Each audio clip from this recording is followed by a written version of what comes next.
Hello বন্ধুরা, আপনারা দেখছেন ডিজিটাল সবকিছু ইউটিউব চ্যানেল।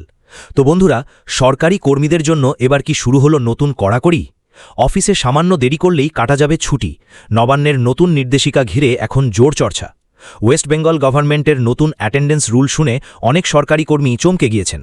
কত মিনিট লেট হলে কি অ্যাকশন নেওয়া হবে, আর নতুন টাইমিং রুলে কারা সবচেয়ে বেশি সমস্যায় পড়তে পারেন, বা এই নতুন নিয়মে সরকারি কর্মীদের কি মানতেই হবে, আর কোন ভুল করলে স্যালারি বা লিভের উপর প্রভাব পড়তে পারে, আজকের ভিডিওতে এই সব কিছু নিয়েই বিস্তারিত জানাবো। তাই ভিডিওটিকে কোথাও স্কিপ না করে প্রথম থেকে শেষ পর্যন্ত পুরোটাই দেখুন মনোযোগ সহকারে, যাতে করে কোনো জায়গায় বুঝতে আপনাদের কোনো প্রকারের অসুবিধা না হয়। এছাড়াও আপনি যদি আমাদের চ্যানেলে প্রথমবার হয়ে থাকেন, তাহলে অবশ্যই চ্যানেলটিকে সাবস্ক্রাইব করে বেল আইকনটি প্রেস করে অল নোটিফিকেশনে ক্লিক করে দেবেন, যাতে করে আমাদের চ্যানেলে যখনই কোনো নতুন ভিডিও আপলোড হবে তা সরাসরি আপনার কাছে পৌঁছে যায়। পাশাপাশি যারা ফেসবুক থেকে দেখছেন তাদেরকেও অসংখ্য ধন্যবাদ। এমনই আরও নিত্য নতুন ভিডিও আপডেট পেতে আমাদের ফেসবুক পেজটিকে লাইক ও ফলো করে রাখুন। তো চলুন দেখে নেওয়া যাক এখানে বিষয়টি ঠিক কী বলা হচ্ছে। এখানে দেখুন একটি আর্টিকেল প্রকাশিত হয়েছে। ওয়েস্ট বেঙ্গল অ্যাটেন্ডেন্স, অফিসে দেরিতে গেলেই কাটা যাবে ছুটি, রাজ্য সরকারের নতুন কড়া নির্দেশিকা। রাজ্যে সরকার বদলের পর শুভেন্দু অধিকারী পশ্চিমবঙ্গের নতুন মুখ্যমন্ত্রী।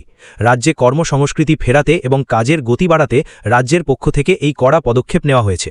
নতুন সরকারের নির্দেশে সরকারি কর্মীদের অফিসে উপস্থিতি এবং প্রস্থানের সময় নিয়ে কড়া নিয়ম জারি করেছে পশ্চিমবঙ্গ সরকারের জুডিশিয়াল ডিপার্টমেন্ট।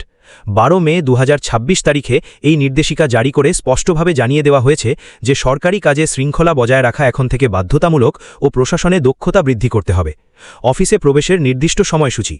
জুডিশিয়াল ডিপার্টমেন্টের নির্দেশিকা অনুযায়ী সরকারি কাজের সুষ্ঠু ও দক্ষ পরিচালনার জন্য কর্মীদের সঠিক সময়ে অফিসে আসতে হবে। সমস্ত সরকারি কর্মীদের সকাল 10:15 মধ্যে অফিসে ইতিবাচকভাবে উপস্থিত হতে হবে। বিকেল 5:15 আগে কোনো কর্মী অফিস ছুটি করে বাড়ি যেতে পারবেন না। এই নির্দেশিকাটি মূলত অর্থ দপ্তরের পুরনো মেমোরেন্ডাম 10,391F তারিখ 13/12/2000 ওপর ভিত্তি করে পুনরায় কঠোরভাবে বলবৎ করা হয়েছে। দেরিতে আসার নিয়ম ও শাস্তিমূলক ব্যবস্থা। অফিসে দেরিতে আসার ক্ষেত্রে 13/12/2000 তারিখের অর্থ দপ্তরের নিয়ম অনুযায়ী কঠোর শাস্তির বিধান রয়েছে। পরিস্থিতি সিচুয়েশন, নিয়ম ও ব্যবস্থা, রুল অ্যান্ড অ্যাকশন। 15 মিনিট পর্যন্ত দেরি। নির্ধারিত সময়ের পর 15 মিনিট পর্যন্ত গ্রেস পিরিয়ড বা ছাড় দেওয়া হয়। 15 মিনিটের বেশি দেরি, গ্রেস পিরিয়ড পেরিয়ে গেলে খাতায় কর্মীকে লেট বা দেরি হিসাবে চিহ্নিত করা হবে। 45 মিনিট পর্যন্ত দেরি। নির্ধারিত সময়ের পর 45 মিনিট পর্যন্ত উপস্থিতি নথিভুক্ত করার সুযোগ থাকে। 45 মিনিটের বেশি দেরি, কর্মীকে অনুপস্থিত বা অ্যাবসেন্ট হিসেবে ধরা হবে এবং তাকে সেই দিনের জন্য কাজে যোগ দিতে দেওয়া হবে না।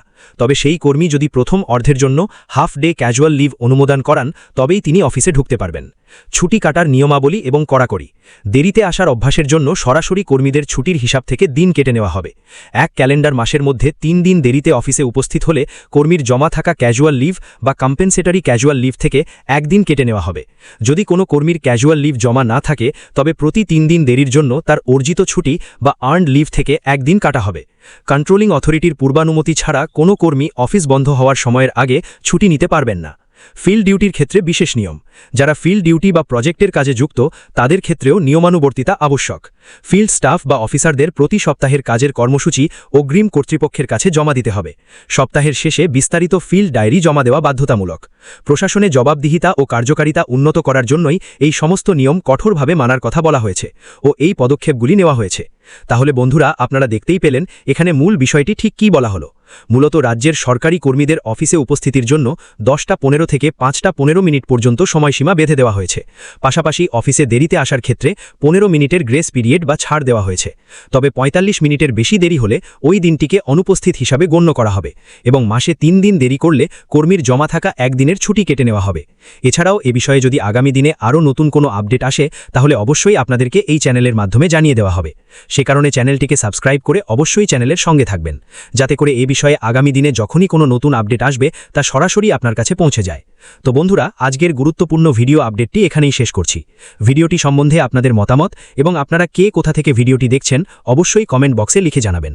ভিডিওটি ভালো লাগলে অবশ্যই একটি লাইক দেবেন এবং বন্ধুদের জানার সুবিধার্থে ভিডিওটিকে শেয়ার করবেন, যাতে তারাও বিষয়টি সম্বন্ধে জানতে পারে। ভিডিওটি শেষ পর্যন্ত দেখার জন্য অসংখ্য ধন্যবাদ। আবার দেখা হবে আগামী ভিডিওতে। ততক্ষণ পর্যন্ত ভালো থাকুন, সুস্থ থাকুন। ধন্যবাদ।